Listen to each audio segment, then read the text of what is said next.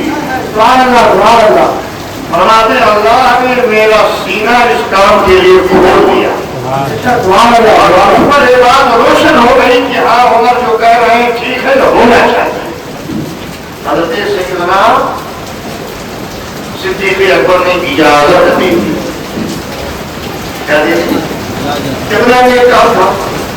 اب یہاں ایک بات اور کہوں گا، اجازت نہیں دی تھی تو عمر فاروق نے کام کیا نہیں کیا؟ بولو کیا؟ بہت بہادر تھے، پھر بھی نہیں کیا، بہت بہادر تھے، اتنے بہادر تھے کہ ان کو دیکھ کر ابو جہل اپنا کروانا بند کر دیتا تھا، تب سے سٹکی نہیں ملا رہی۔ اور ابو جہل کیا بڑے بڑے شیاطین میرے آقا فرماتے ہیں جتنے والے جن سے میں اپنے نگاہ نبوت سے دیکھتا ہوں کہ میرا عمر جس گلی سے گزر جاتا ہے سارے شیاطین بھاگ جاتے ہیں۔ آپ کی عمر فاروق کی جب تک صدیق اکبر کی اجازت نہیں ملی، اگرچہ یہ کام بہتر تھا، اچھا تھا، خیر کا تھا کیا، امام شافعی کو کوئی کام جب چل رہا ہو امام سے اجازت دے دیا کرو، ماں باپ سے اجازت دے دیا کرو، پڑھے لکھے سے اجازت دے دیا کرو۔ ہمارے نوجوان بچے جو ہے دین میں بھی کچھ ایسے کام انجام دیتے ہیں جس کا دین سمجھ کے لوگ کرتے ہیں مگر دین سے کوئی تعلق نہیں رہتا۔ بڑی ان کی سکھی حرکت ہے کہ پرسوں میں جو ماں باپ میں تو درگاہ ہی پہ رہتا ہوں نا، اب یہاں سے جا کے مجھ سے پوچھا جاتا ہے مولانا یہ ہمارا تھا، میں آپ سے پوچھتا ہوں یہاں سے چل کے وہاں ایسا ہمارا بات کیوں؟ تین سمجھ کے کرتے ہو، یہی معلوم چلی تصویر کو پتا نہیں کیا کیا کرو گے آپ، کیا کیا کرتے ہوگا جس کا تعلق شرع سے نہیں ہوتا، آپ کا اپنا خود کا انتخاب ہوتا جو بالکل غلط ہوتا، نہ اہل علم کی جزا ہوتی ہے اور نہ ہی علماء حق کی جزا ہوتی ہے، مگر آپ کرتے ہو، مگر آپ جو خیر نہیں ہے وہ کر ڈالتے ہو۔ مگر قرآن عمر فاروق کی کیسا انہوں نے مانا تھا اپنے بڑوں کو اور کس قدر خلافت صدیقی کا احترام کیا۔ ایک بار میں علماء کی نہیں ملی خاموش میں، دو بار ملی خاموش ہے، تیسری بار گئے تو اجازت دی اور صدیق اکبر کہتے ہیں اس تیسری اجازت کو مانگنے پر اللہ نے میرا سینہ کھول دیا ہے، جاؤ قرآن کے جمع ہونے کا اہتمام کرو۔ اعلان ہو گیا، اس کے بعد جو بھی قرآنی آیات ہو اسے جمع کیا جائے، تو جس کے بعد چمڑے کی شکل میں لکھا ہوا تھا بڑی دیانتداری ایمانداری کے ساتھ وہ چمڑا بھی جمع پیش کر رہا ہے، جس کے بعد ہڈیوں پر جمع تھا وہ ہڈی بھی جمع کی جا رہی ہے، جمع کی جانے لگی، جمع کی جاتی رہی، جمع کی جاتی رہی، سب جمع ہو گئے، سب کو ملایا گیا۔ پھر جن لوگوں کو یاد تھا ان کی بیٹھیں بٹھائی گئی اور انہوں نے بھی اپنی یادداشت سنانا شروع کیا۔ ماشاء اللہ کسی نے کچھ سنایا، اسے تلاش کیا گیا، مل گیا، انہوں نے کچھ سنایا، یادداشت گر گیا، ایسے لوگ سناتے رہے، چھٹنی ہوتی رہی، جمع ہوتا رہا۔ اس کے بعد میں پھر ایک ساتھ سنا گیا، قرآن سنائیے، پورا قرآن سنانے والے نے سنایا، پھر گرایا گیا، سبحان اللہ ان سے مل گیا، صاحب آئیے آپ کا چیزیں وہی ہے، یہ آیت آپ نے لکھی ہے، یہاں میں نے لکھی ہے، سبحان اللہ اس نے کون کون لکھا ہے، چھانٹ کے الگ لو، سبحان اللہ سبحان اللہ۔ 2 روپیہ دے کے بچے کو بھیج دیتے ہو مسجد میں، جا پورا یاد کرتے یا پورا سورہ فاتحہ یاد کرتے یا پورا اما پارا پڑھ کے یا پورا قرآن پڑھ کے، ایسے قرآن ہمارے گھروں میں نہیں آیا، آپ کے لیے کتنی دقتیں، کتنی دشواریاں، کتنی پریشانیاں اٹھائی گئی ہیں. پہلے یہ کیا گیا، اس کے بعد میں دوسرا کاتب وحی آئے، چلیے آپ نے کون کون آتے لکھے اس کو الگ کیجیے. سمجھ رہے آپ؟ سب الگ کیا گیا. اور ہر ایک چیز جب اپنی مناسبت پاتی رہی، تعلق ملتا رہا، تو سب کو ایک جا کیا گیا. ہوتے ہوتے ہوتے ہوتے اس کی ترتیب کیا دی جائے، ترتیب نہیں ہوئی. نازل ہونے والی سورت سب سے پہلے کون سی ہے؟ اقرا بسم ربک. اور سب سے آخری آئے تو جو میں نے ابھی پڑھا تھا، ترتیب کیا ہونی چاہیے تھی، یہ سب نہیں ہو پایا، جمع ہوتا رہا. صدیق اکبر کے دور میں یہ کام ہوا کچھ. پھر حضرت سیدنا عمر فاروق کا پورا دور خلافت نکل گیا. یہ چیز جمع ہوتا رہا، چھٹنی ہوتی رہی، تحقیق ہوتی رہی، تنقید ہوتی رہی. پھر دور عثمانی آیا. عثمانی غنی رضی اللہ تعالیٰ کا دور آیا، جب ہر طرح سے روایت آتی رہی، تحقیقات آتے رہے، ساری چیزیں سامنے آ گئی. تو حضرت سیدنا عثمانی غنی رضی اللہ تعالیٰ نے اسے صحیفے کی شکل دی، کتابی شکل دی. ابھی تک کتابی شکل نہیں تھا. اب پھر یہ مسئلہ پھنس گیا کہ کس خط میں لکھا جائے. پڑھتے ہو نا، سنتے بھی ہو، پڑھتے ہو. اس کے پیچھے کتنی دقتیں اسلام میں ہیں، پہلے اسلام میں پیش آئی ہے. یہ تاریخ کی آپ کی ناظر ہے. تو 5 روپیہ دینا آپ کو غالب ہوگا مسجد میں امام صاحب کو قرآن پڑھانے کے لیے. ذرا قرآن کی عظمت کا خیال کرو. کتنی مشقت سے آپ کے گھر تک قرآن پہنچایا گیا. اٹھانے نہیں آ گیا، ایسا نہیں بھیج دیا گیا. 4 دور بلکہ 5 دور. میرے نبی کے دور میں قرآن اترا، جمع نہیں ہوا. صدیقی دور آیا، نہیں جمع ہوا. عمر فاروق کا دور آیا، نہیں جمع ہوگا. دور عثمانی آیا، 4 دور میں گئے. 4 زمانہ لگ گیا، 4 انوار لگ گئے. اس پہ تب قرآن جمع ہوا، کتابی شکل دی. پھر مسئلہ بن گیا کہ عرب میں جو لکھنے کے خطوط ہیں وہ کئی طرح سے عرب لکھتے ہیں. کوئی اس طرح سے لکھتا، کوئی اس طرح سے لکھتا. کس خط میں لکھا جائے؟ تو حضرت سیدنا عثمان غنی رضی اللہ تعالیٰ نے یہ خط کا ایک رسم کا انتخاب فرمایا. کو خط عثمانی کہا جاتا ہے، رسم عثمانی کہا جاتا ہے. قرآن اسی خط میں لکھا جائے، قرآن اسی خط میں لکھا جائے. کیسے؟ کون سا خط؟ دیکھو رحمان. آپ کل قرآن شریف کھولنا اور دیکھنا کہ اس میں بسم اللہ الرحمن الرحیم کیسے لکھا ہوا. تو آپ نے دیکھا ہوگا رحمان جو لکھا ہوا ہے تو میم کے اوپر کھڑا الف ہوگا، کھڑا زبر. میم الف زبر مان نون ساکن نہیں ہے، رحمان نہیں ہے. میم کے اوپر کیا ہے؟ کھڑا زبر. اور میم سے ملا کے نون لکھا گیا. میم اور نون کے بیچ میں الف کا فاصلہ نہیں آیا، بلکہ کھڑا الف لگا کر، کھڑا زبر لگا کر الف کو رخصت کر دیا گیا.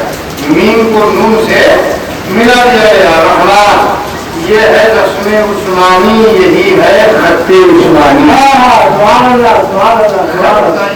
صحابہ کا اتفاق ہو گیا کہ اور خطوط میں نہیں، اب رسم عثمانی میں خط وہاں لکھا جائے گا. اس کے بعد بھی خیرتیں بھی بہت تھیں.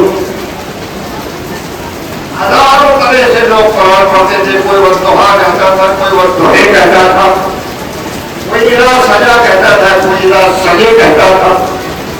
مختلف طریقے تھے عرب کے پڑھنے کے، مختلف انداز تھے. جیسے کہ ہمارے یہاں ممبئی میں ہزاروں زبانیں چل رہی ہیں.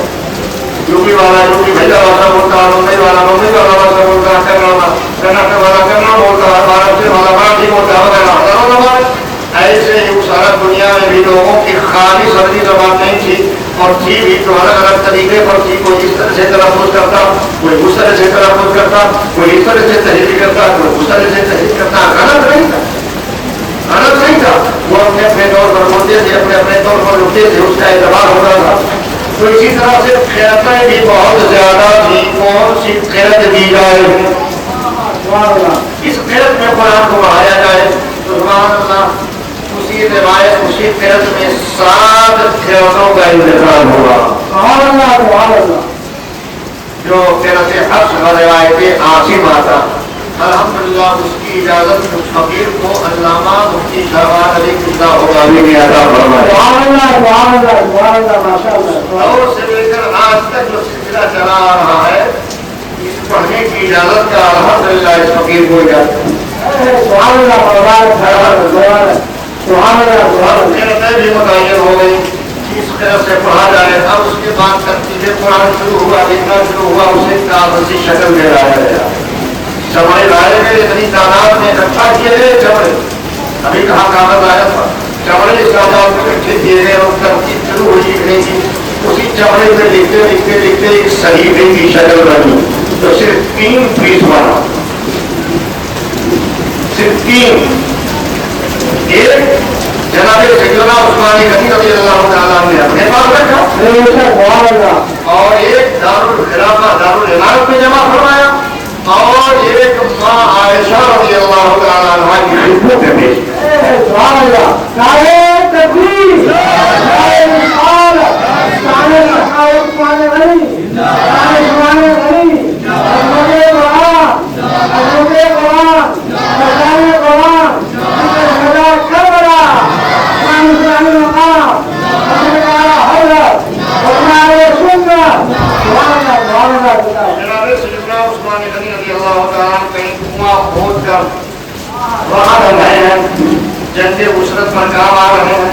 کہیں کنواں وقت کر رہے ہیں کہیں غریبوں کی مدد کر رہے ہیں کہیں مصطفیٰ کی دعوت اور غلام تقسیم کر رہے ہیں اور کہیں قرآن عظیم کو جمع کر کے امت کے لیے ایک قربانی کی ہے. ہمارے اسلاف نے تب اسلامی ضابطہ ہم تک پہنچا ہے. دور میں گیا سرکار کے دور میں لکھا گیا یاد کیا گیا. صدیقی دور میں بھی لکھا گیا یاد کیا گیا. عمر فاروق کے دور میں بھی لکھا گیا یاد کیا گیا. دور عثمانی آیا لکھا گیا یاد بھی کیا گیا. اس کے بعد اسے صحیفے کی شکل دی گئی. کام مکمل یہاں ہوا شروع ہوا تھا دور صدیقی میں.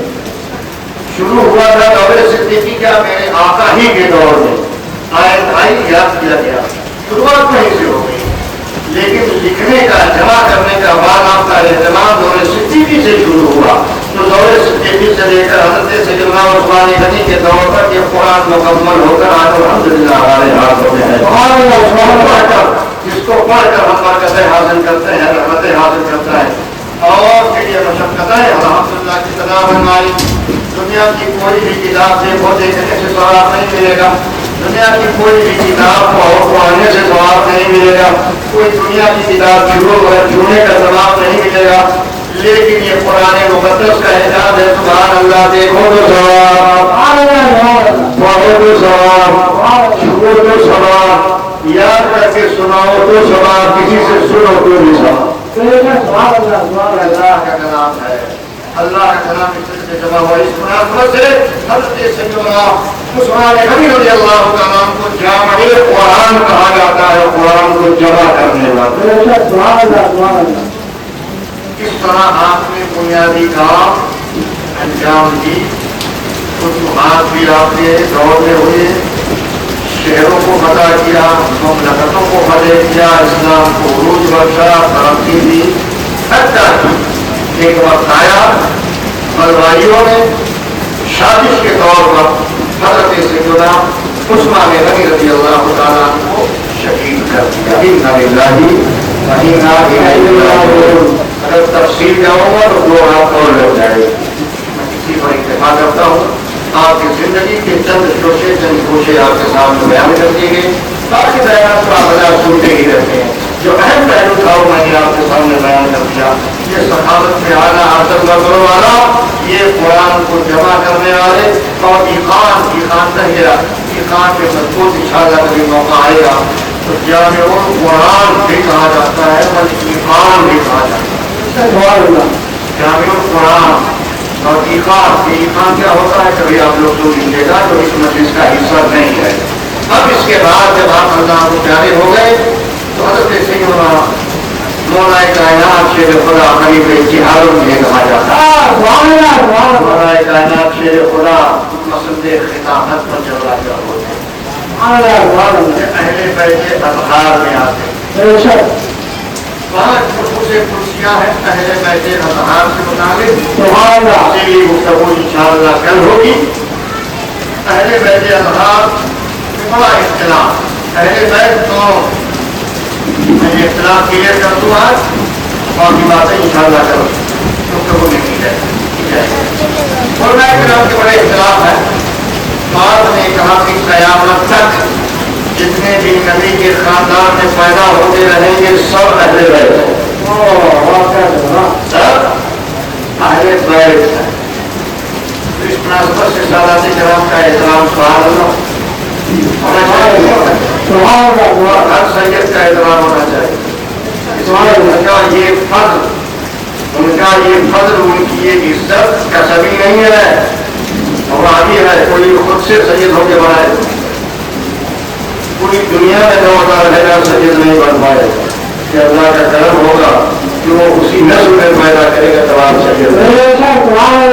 سید ہونا اختیاری نہیں ہے, کسبی نہیں ہے. سید ہونا فقط وحی ہے. یہ اللہ کا جس پر خصوصی کرم ہو جاتا ہے. اللہ اپنے نبی کے خاندان میں سے پیدا. سید ہونا بڑا اعزاز. میرے نبی کی 3 ہی چیزیں تو ہیں جو قیامت تک جاری رہیں. نبی کی سیادت, نبی کی خلافت, نبی کی وراثت. اس پر بھی میری گفتگو ہوتی ہے لیکن یہ مجمع یہ موقع مناسب نہیں ہے. نبی کی سیادت, خلافت, وراثت سننا ہوگا تو کبھی دوسرے موقع پہ بلا لیجیے گا. پورا لیجیے گا انشاءاللہ الرحمن. میں اس پر گفتگو کر لوں گا. خلافت, سیادت, وراثت یہ تینوں ختم نہیں ہوگی. قیامت تک چلے گا. ان تینوں کا احترام ضروری ہے. سیادت کا مطلب میرے نبی کا خون جو منتقل ہوتا رہا, منتقل ہوتے ہوتے ہوتے قیامت تک. خلافت کا مطلب یہ جو میرے آقا نے خلافت صدیق اکبر کو دی. صدیق اکبر نے عمر فاروق کو, عمر فاروق نے حضرت عثمان کو, حضرت عثمان نے مولا کائنات کو, مولا کائنات نے حسن مصطفیٰ کو, حسن مصطفیٰ نے ہم حضرت امام حسین کو. اس طرح سے سلسلہ آگے بڑھتا رہا. امام باقر آئے, زین العابدین آئے, امام جعفر صادق آئے, علی حاضر آئے, پاک سے نیچے آؤ. پھر سلسلہ چلتے چلتے چلتے چلتے چلتے صابر پاک آ گئے, غریب نواز آ گئے. چلتا رہے گا, چلتے رہے گا. آپ ہی کی اس کی آبادی میں رہنے والی ذات کو سلسلہ چلتے چلتے علامہ عثمان ہوگا بھی, علامہ شاہباز علی قبلہ ہوگا بھی سے اس وقت چلتے چلتے وہ چلتے چلتے چلتے چلتے حضور مفتی اعظم ہند, حضور مفتی اعظم ہند سے سرکار سیدنا منانی میاں سے الحمدللہ منانی میاں سے ہوتے ہوئے اس وقت چلتے چلتے خلافت کا حضرت علامہ شارح بخاری علامہ شریف الحق صاحب قبلہ, ان سے حضرت علامہ شریفی کو لچی پور میں رہتے ہیں, ان سے ہوتے ہوئے اس فقیر تک علامہ سید ارشد میاں قبلہ سبحانی پاکستانی, ان سے صاحب روح البیان علامہ اویسی سے ہوتے ہوئے سرکار اعلیٰ حضرت سے ہوتے ہوئے اوپر جاتا. سرکار سے ہوتے ہوتے علامہ ارشد سبحانی, ان سے الحمدللہ ہو کر اس فقیر علامہ غلام عبدالقادر چشتی, ان کو خلافت دی سرکار مدنی شعب العلیہ نے, ان کو سرکار شعبولیہ نے, ان کو سرکار سیدی عبداللطیف سلطنوی نے, ان کو سرکار سیدنا اولیاء چشت نے. اسی طرح علامہ ڈھرمو علیہ رحمۃ اللہ, علامہ محبوب علی شاہ ڈھرمو کے قافیہ کے سلسلہ آگے بڑھتا رہا, سرکار تک پہنچا رہا. سرکار سے ہوتے ہوتے ہوتے علامہ غلام عبدالقادر چشتی, علامہ عبدالقادر چشتی سے اس فقیر 6 راستوں سے اس فقیر کو خلافت حاصل.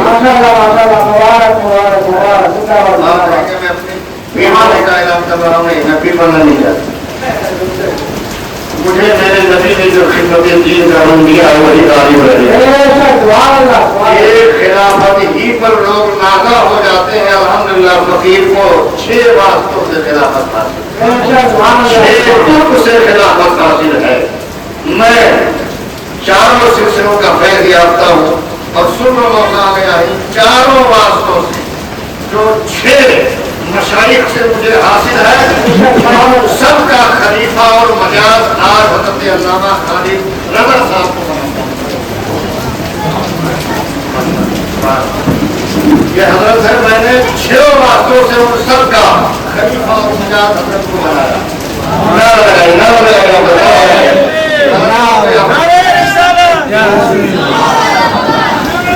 موقع تھا عبادتیں کیجیے زبان تھی ہمارے سبحان اللہ تعالیٰ ایک سے تینوں سنیت کا کام ہے. حضرت کا کام ہے اسلام کی پیغام پھیلاتے رہے. سبحان اللہ. یہ مفتی اعظم ہند کا پیغام بانٹتے رہے. یہ سرکار سیدنا مفتی شریف الحق کا پیغام بانٹتے رہے. یہ سرکاروں نے قرآن شریف کا پیغام بانٹتے رہے. ماشاء اللہ میں نے شب میں اجازت کی میں حیات مصروف ہو رہے. انشاءاللہ دستار بندی بھی ہوگی آپ کی, لیکن ماشاء اللہ تیاری آتا ہے تو بات ہو گئی چلے دل میں آنے حضرت کے ہمارے کرتے ہیں ان کے خدمت کے اور ان کے اخلاقی پہلو کو دیکھ کر جو میرے دل میں کیسے پیدا ہوئی میں نے ان کو عہد جانا. آج سے میرے خلیفوں مجاز ہے ان 6 راستوں کے ذریعہ جو میرے مشائخ اور صدر سے مجھے ملے ہیں میں ان سب کا انہیں خلیفہ اور مجاز بناتا ہوں. دستار بندی انشاءاللہ ہو جائے گی, کل ہو جائے گی یا آخری مجلس میں آخری مجلس میں اعلان کرتا ہوں ہاتھ کو لے کے آنا حضرت کو پہنایا جائے گا انشاءاللہ. تو میں عرض کر رہا تھا کہ خلافت یہ میرے آقا کی چلتی رہے گی. میرے آقا نے خلیفہ بنایا سلسلہ قیامت تک چلتا رہے گا. تو یہ جب بار بار نہیں چلتا رہے گا تو میں تو رکاوٹ کروں. مجھ کو ملا ہے میں نے آگے بڑھایا آگے بڑھایا قیامت تک سلسلہ چلتا رہے گا. ایسے ہی نبی کی وراثت ہے. وراثت بھی میرے نبی کی رکے گی نہیں, چلتی رہے گی. میرے نبی کا ایک صحابی نے آیا, اس صحابی نے دوسرے کو اس طرح سے علم دین مصطفیٰ لوگ حاصل کرتے رہیں گے, عالم بنتے رہیں گے, نائب رسول بنتے رہیں گے, سلسلہ قیامت تک چلتا رہے گا. تو نبی کی وراثت بھی چلتی رہے گی, سیادت بھی چلتی رہے گی, خلافت بھی چلتی رہے گی. یہ مٹنے والی چیز نہیں ہے. دنیا بہت چیزیں نہیں ہوتے ہو جائے گی مگر وہ چیزیں ختم ہونے والی نہیں ہے. اور اللہ نے پکا عطا فرمایا. تو آقا کائنات صلی اللہ علیہ وسلم کی خلافت کا سلسلہ آگے بڑھتا رہا. جناب سیدنا مولا کائنات خلیفہ پر جلوہ افروز ہوئے اور پہلے پیسے اطہار میں آپ شامل کیسے شامل ہے وہ حدیث مجھے سنانا. ایک موقع آیا نبی کریم صلی اللہ علیہ وسلم نے ایک چادر لی. چادر لینے کے بعد آقا کائنات صلی اللہ علیہ وسلم نے اسے اٹھایا, ارشاد فرمایا فاطمہ بیٹی آ حضرت فاطمہ زہرا طیبہ طاہرہ عابدہ تشریف لے آئی. سبحان اللہ. فاطمہ کی عزت پہ لاکھوں سلام. فاطمہ کی حرمت پہ لاکھوں سلام. فاطمہ کی عزت پہ لاکھوں سلام. فاطمہ کی طہارت پہ لاکھوں سلام. فاطمہ کی شرم و حیا پر لاکھوں سلام. اللہ نے ایسی بیٹی کو عطا فرمایا. اس بیٹی کا جواب دنیا نہ پہلے پیش کر سکی ہے نہ قیامت تک پیش کر سکی ہے.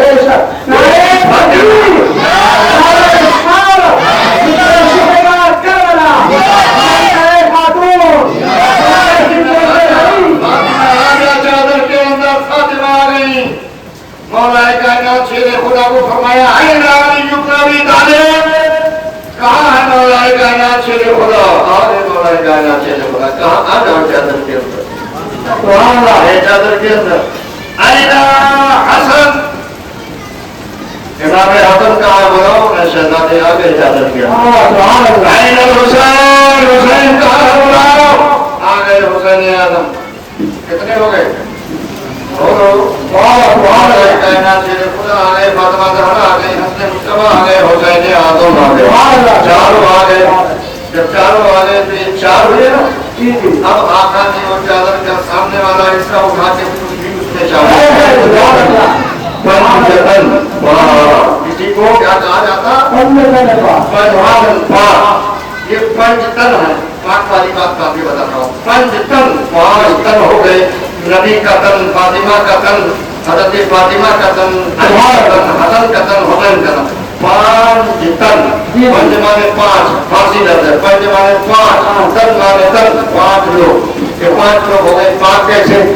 آقا کائنات صلی اللہ علیہ وسلم نے جب یہ رنگ دیا تو وہیں پہ آپ کی ایک بیوی تھی، نے کہا اپنے طرف اشارہ کرتے ہوئے کہ سرکار اجازت ہو تو میں بھی، اجازت ہو تو میں بھی ارشاد فرمایا انت تم وہیں رہو تم بھلائی پر ہو، فرمایا انت الخیر انت الخیر، کیا تو خیر پر ہے تو بھلائی پر ہے تو وہی ٹھہرا، یعنی اس قیادت نے ملکوں آنے سے روکا۔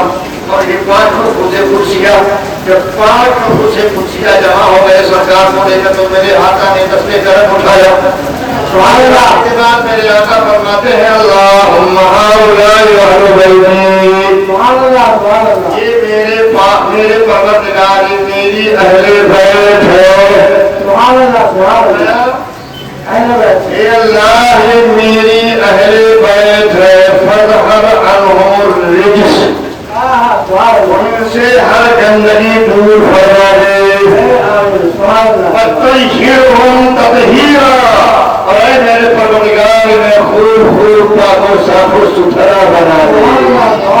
اب یہ ابھی پنجتن تھے، دعائے نبی کی برکت سے پنجتن پاک ہو گئے، پنجتن تن کا حساب داخلے سے ہے اور پاک کا حساب دعا سے ہے، یہ پنجتن ہو گئے، انہیں کو پنجتن کہا جاتا ہے، پنجتن پاک کہا جاتا ہے۔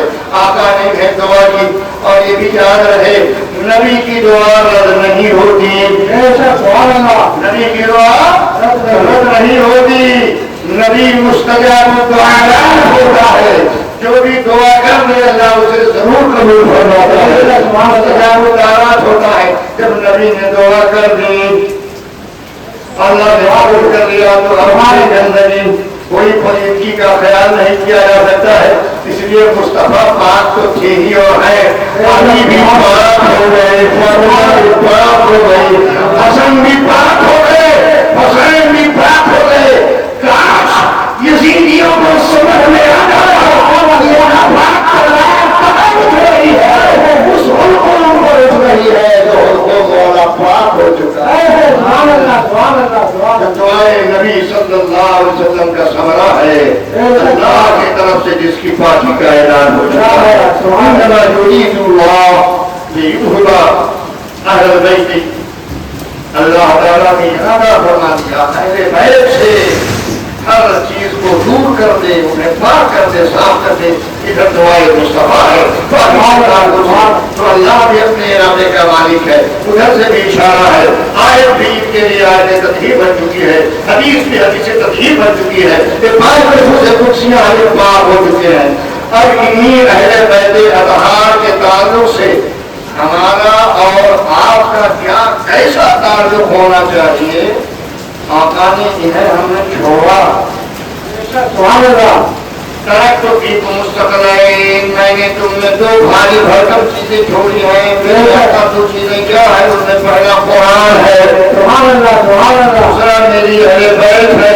اب عام انسانوں کا تعلق قرآن سے کیسا ہونا چاہیے وہ سمجھنے کی ضرورت ہے، اور اہل بیت سے ہمارا تعلق کیسا ہونا چاہیے وہ سمجھنے کی ضرورت ہے۔ انشاءاللہ کل کی گفتگو میں اہل بیت اطہار کے حوالے سے اس میں مولا کائنات بھی شامل ہے، ان کے مناقب اور انفرادی طور پر اجتماعی طور پر جو بھی اللہ توفیق دے گا کل اہل بیت اطہار کے تعلق سے گفتگو شروع ہوگی، پھر ذکر شہادت قریب قریب آ رہا ہے۔ اللہ تعالیٰ ہمیں حق کہنے آپ حضرات کو حق سننے کی توفیق عطا فرمائے، اس مجلس کو قبول فرمائے، ہم سب کے مدعات کو قبول فرمائے، ہم سب کی حاضری قبول فرمائے۔ اللہ تعالیٰ اس گلی والوں پر اپنا خصوصی کرم فرمائے۔ السلام علیکم ورحمۃ اللہ تعالیٰ وبرکاتہ۔ کھڑے ہو جائیں۔